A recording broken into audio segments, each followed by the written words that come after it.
What's up, Taiwan? I'm Liao with 10 minutes of news from Taiwan and around the world. Chiang Kai-shek led Taiwan for more than 25 years, a period during which his government cracked down on free speech and arrested dissidents. When he died in 1975, statues of him popped up in every city. They started coming down as Taiwan transitioned into a democracy in the late 80s. So one neighborhood decided to collect them. Stash Butler has this story on the legacy of one of the most polarizing people in Taiwan's history.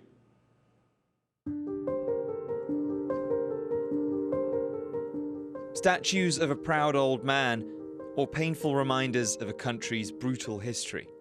To some, a symbol of national pride, but to others, a figure of terror. This is Cihu Memorial Park. I'm about an hour's drive from Taipei, and almost every statue you see behind me is a monument to one of Taiwan's most divisive figures, Chiang Kai-shek. Since 1997, the park has been collecting statues of Chiang from all parts of the country. Today, it has more than 200.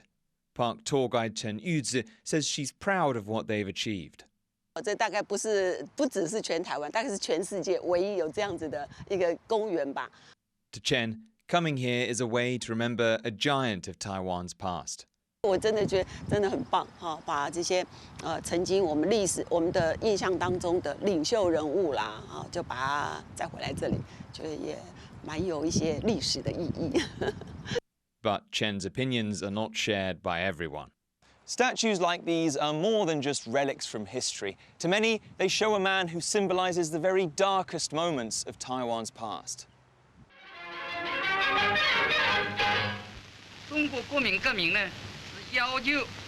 Chiang Kai-shek was born during China's Qing dynasty. He rose through the ranks of the Chinese Nationalist Party, or KMT, to become president of the new Republic of China in 1928.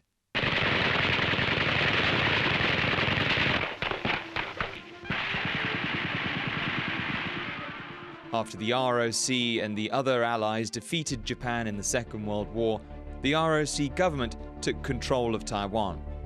But as soon as that conflict ended, a civil war began. In 1949, Chiang lost China to the Chinese Communist Party and fled to Taiwan, taking 1 million troops and civilians with him. He ruled as president of the ROC government in Taiwan from 1950 until his death in 1975. But his time in power cost the lives of thousands of people.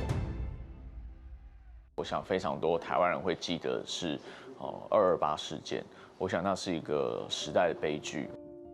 The February 28th incident, or 228, was an uprising against the KMT government in Taiwan. What began as a reaction to police brutality escalated into an island-wide rebellion. Chiang responded by sending thousands of troops to launch a ruthless crackdown. They went village to village and carried out summary executions. The most conservative estimates of the death toll was 5,000, and some experts will even say that the death toll was even up to 40,000. 蒋介石在这里的责任是逃不掉的 ，authority 在蒋介石手里。如果他没有给出这个权利，他的军队不会做这种事情。2 years later, Chiang declared martial law. His government banned most political parties and arrested dissidents. When he died in 1975, his son took office and built a memorial hall to his father that still stands in Taipei. Thousands more statues appeared around the country. Under Chiang and his son, Taiwan's economy boomed, and in the 80s, the KMT gave way to pressure and lifted martial law. Taiwan began to democratize. It was only then that the taboo surrounding 228 lifted and statues of Chiang started coming down. Many were sent here to Cihu, where they were collected and restored. Because despite the trauma of 228 and 40 years of martial law, Chiang is still admired by some. 同乡我觉得很尊敬，因为毕竟是他带我们这一群人过来的。像我公公他是荷兰人，对我婆婆也是，然后就是他们一路跟着他过来的。有一种极特的那种特殊的那种公园味道了，有人像铜像，感觉也我不会排斥他啦。如果没有蒋介石，台湾会怎么样？台湾可能没有办法像今天这样有高度的发达的经济繁荣社会开放，然后民主法治的基础。and people still argue over one of the most fundamental questions about Chiang's time in power. He was a dictator. That is also a historical fact. 我觉得如果用独裁者这个字去概括它或简化它，我觉得是太 simplify。他是个 dictator，no doubt。哪一个 democracy 会看到一个人当总统，一直当到死为止？ Ultimately, the statues of Chiang at Sihu serve as a mirror for reflecting on Taiwan's identity. Questions like where Taiwan started, how it came to where it is now, and how it should move forward. Eason Chen and Stash Butler for TaiwanPlus. The staghorn fern was the star of the show at an expo that took place in Taipei.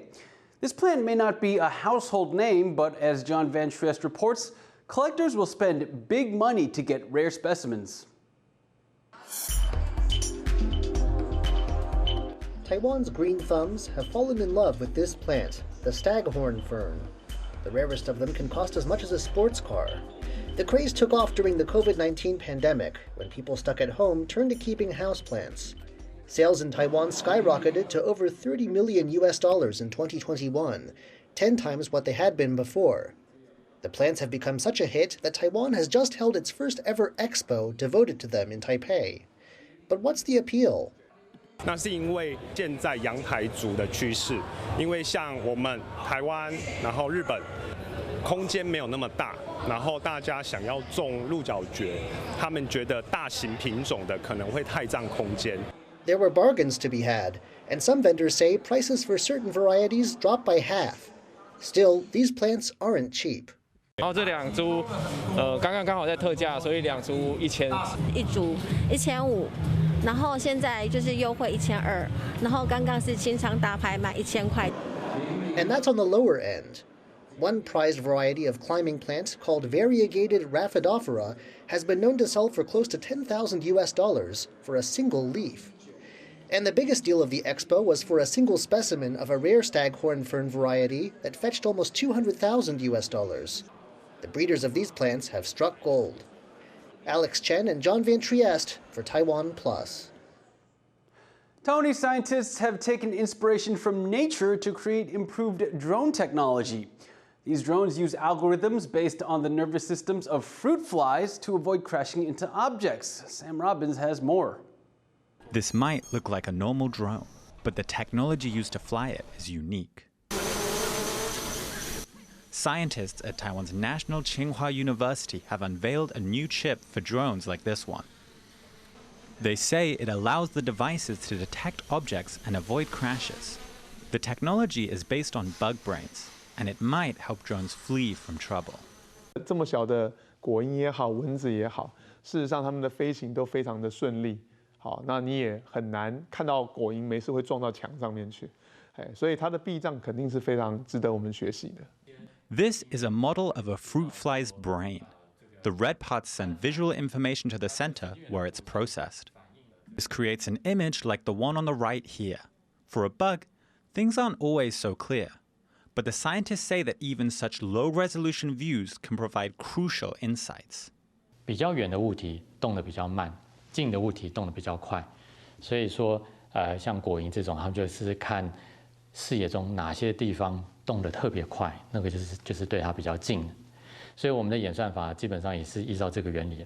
The goal is not only to make drones more aware of their surroundings. The scientists say their tech can also cut costs and increase energy efficiency. They hope this technology can help drones used in rescue missions during disasters and in agriculture.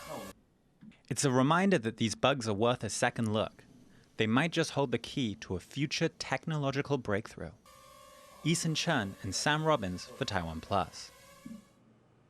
Thank you for watching What's Up Taiwan. Remember to download the TaiwanPlus app for more stories from Taiwan and around the world. Finally today, we leave you with images of clouds roiling across southern Taiwan's Alishan. I'm Liao. Take care and see you next time.